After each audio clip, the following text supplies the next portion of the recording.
Hello and welcome to this edition of Post-confinement. I am in Paris's usually very lively Mouffetard neighbourhood, but for now the restaurants and bars are closed. Now, members of parliament have been asking the government to let these establishments reopen, but for the time being, the French government is sticking to its deconfinement calendar. The next stage is on the 2nd of June and not before.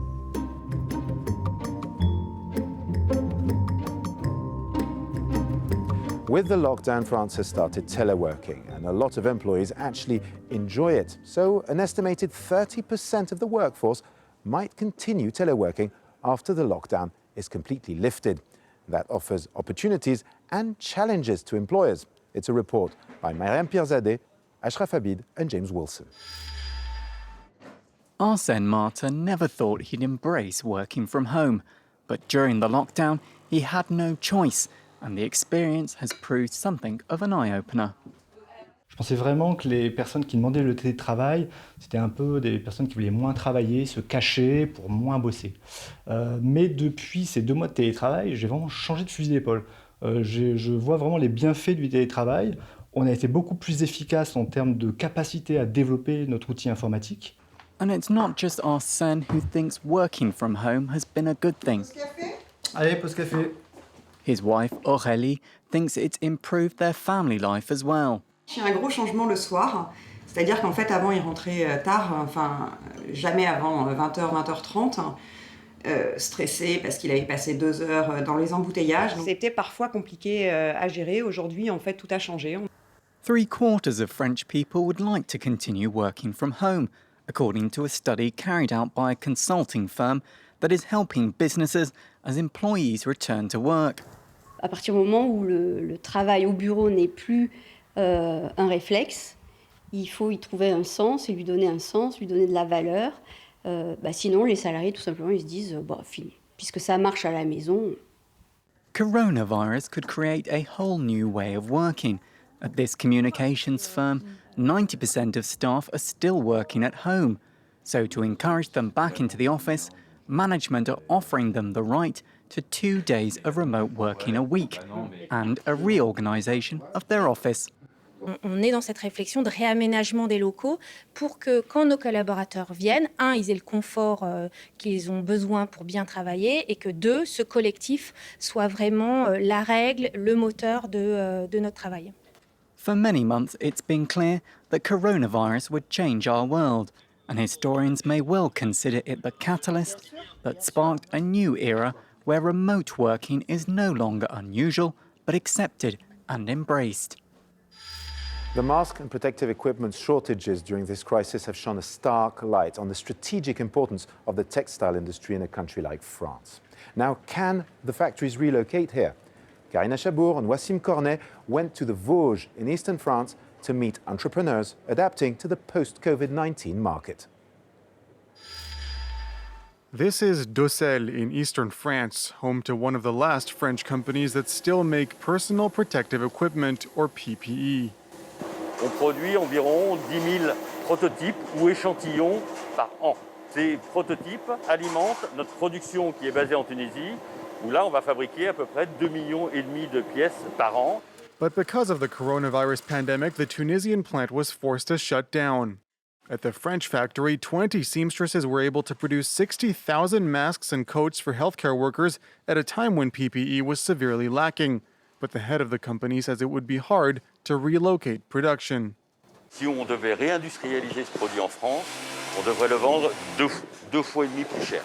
Et ça, c'est lié en fait au fait que la main-d'œuvre est une part importante de la valeur ajoutée sur ce type de produit. Est-ce qu'on est prêt à accepter de payer 2 fois à 2 fois et demi plus cher ce type de produit?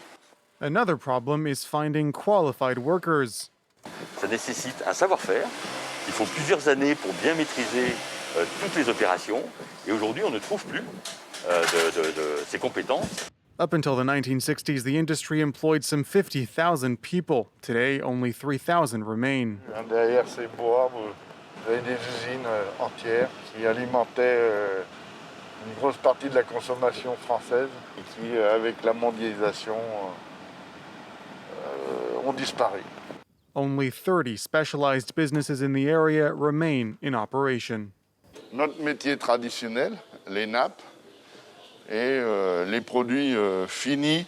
Customers and shops were forced to close because of the pandemic. This company decided to produce masks to lessen the economic blow. On n'a pas vocation à faire des masques en gros volume. Si on garde la production de masques, c'est pour proposer des masques personnalisés, notamment à la restauration, à l'hôtellerie. The company may soon decide to invest in the development of an antibacterial fabric, which could rival with foreign production.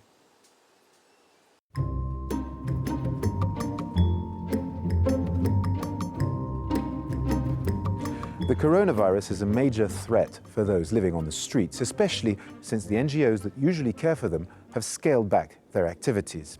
Médecins Sans Frontières and the local authorities in Châtenay-Malabry have opened a centre for those who believe they might have contracted COVID-19. It's a report by Alexandra Renard and Olivia Salazar-Winspear.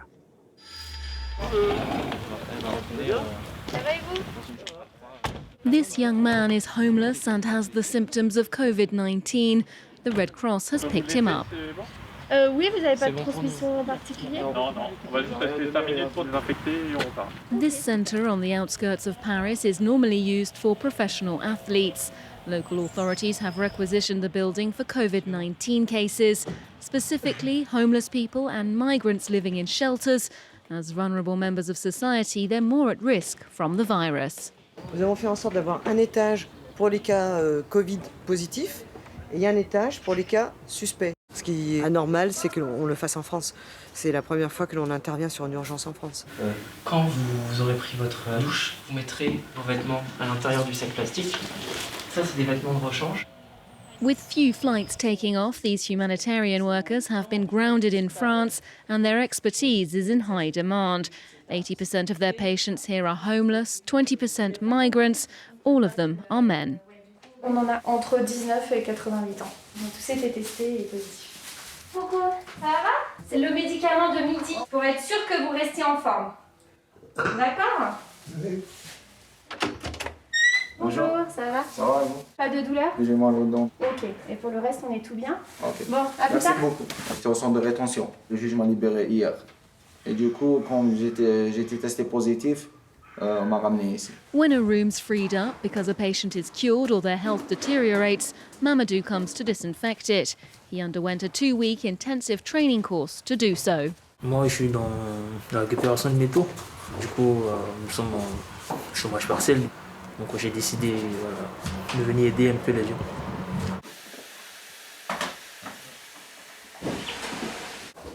J'aurais pu rester à la maison comme les autres. Je me suis dit non. La France m'a accueilli. Du coup, je me dois d'aider la France à ma manière. As the lockdown lifts, some of these centres are returning to their original functions. When this one closes, its patients will be transferred to a larger facility in Seine-Saint-Denis, to the north of Paris.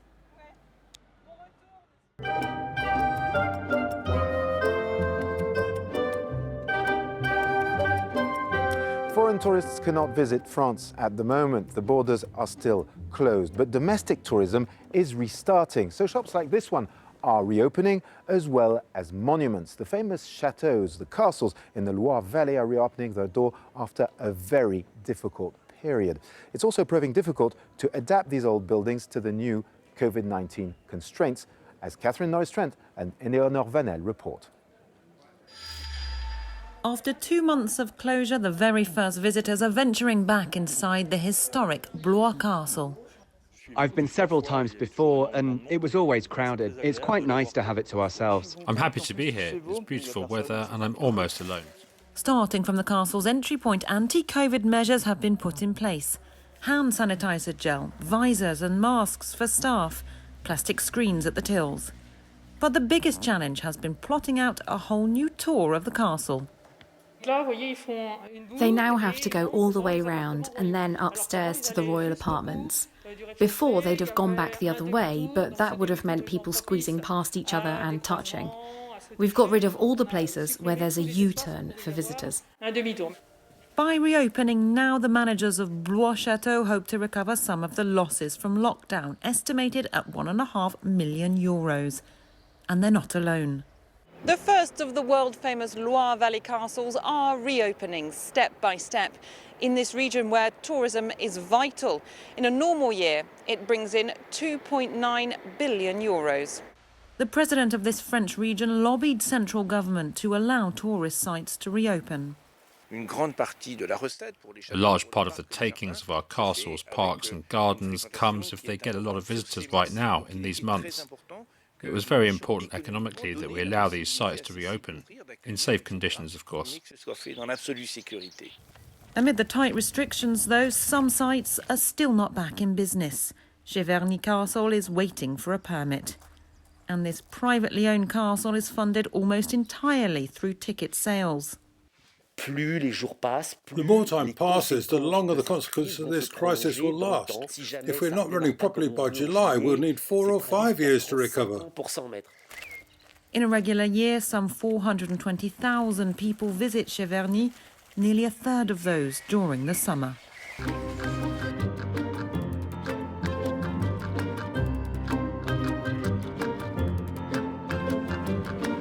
Well, that's it for this edition. Thank you for watching. I leave you with a song, as usual. The title of this one would translate as "So Far From Those Who Are So Close to Our Hearts." It is by Plume TV, a collective of French and Algerian artists who have decided to bridge the Mediterranean at a time when borders are closed. Thank you for watching. Please stay safe and stay tuned to France 24.